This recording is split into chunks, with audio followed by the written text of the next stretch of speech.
ओम गणेशाय नमः। आज हम सुनेंगे चौथ माता की व्रत कथा। एक समय की बात है, एक सेठ सेठानी का घर था जिसमें उनके साथ उनका बेटा और बहू भी रहते थे। बहू का नियम था कि वह पहले सबको भोजन कराती और फिर खुद खाती। उसकी इस आदत को पड़ोस में भी सभी जानते थे। पड़ोस की एक महिला रोज उससे पूछती, आज क्या खाया? बहू हर बार जवाब देती, ठंडा बासी।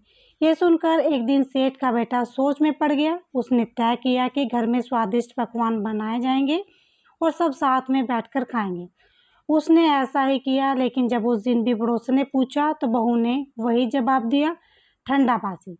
बेटे ने अपनी पत्नी से इस बात का कारण पूछा। तब पत्नी ने उत्तर दिया, हम जो खा रहे हैं वो आपके माता पिता की मेहनत की कमाई है। जब आप अपनी मेहनत से कमाएंगे तभी मैं इसे ताज़ा भोजन मानूंगी। इस बात से प्रभावित होकर बेटे ने अपनी माँ से कहा कि वह शहर जाकर खुद की कमाई करेगा।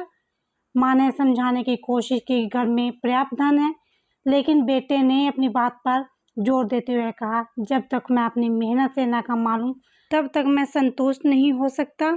जाते समय उसने अपनी पत्नी से कहा, जब तक मैं वापस ना आऊं चूल्हे की आग बुझने मत देना।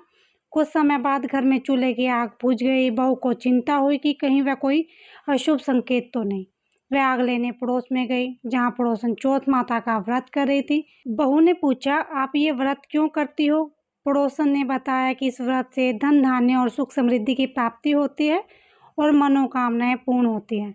यह जानकर सेठ की बहू ने भी चौथ माता का व्रत करना शुरू कर दिया। उसने दीवार पर चौथ माता का चित्र बनाया और गुड़ घी का चूरमा बनाकर चंद्रमा को अर्घ्य देकर व्रत पूरा किया। उसने पूरे विश्वास और श्रद्धा के साथ यह व्रत कई दिनों तक किया। चौथ माता की कृपा से उसके पति को एक दिन सपना आया। सपने में चौथ माता ने कहा, तेरी पत्नी तुझे बहुत याद करती है, घर लौट जा और दुकान खोलकर केंकू केसर का व्यापार शुरू कर, तेरा भाग्य खुल जाएगा।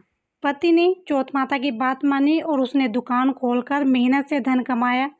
जब वह धन लेकर घर लौट रहा था तो रास्ते में एक विशाल नाग रास्ता रोककर खड़ा हो गया।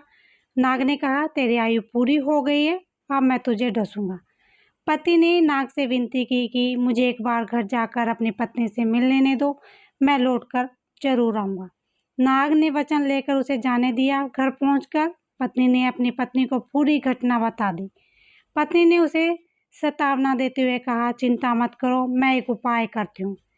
पत्नी ने 7 चरणों में तैयारी की। पहली जगह रेत डाली, दूसरी जगह इत्र रखा, तीसरी पर गुलाल और फूल सजा दिए, चौथी पर केंकू केसर रख, 5वीं पर मिठाई रखी, छठी जगह गद्दा बिछाया और 7वीं जगह दूध का कटोरा रख दिया।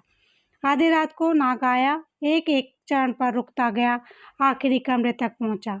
हर चरण पर वह आराम करता और कहता, बहुत मान सम्मान मिला, पर मैं वचन निभाने आया हूँ। अब नाग 7वें चरण पर पहुंचा तो चौथ माता, गणेश जी और चंद्रमा जी ने सेठ के बेटे की रक्षा करने का निश्चय किया।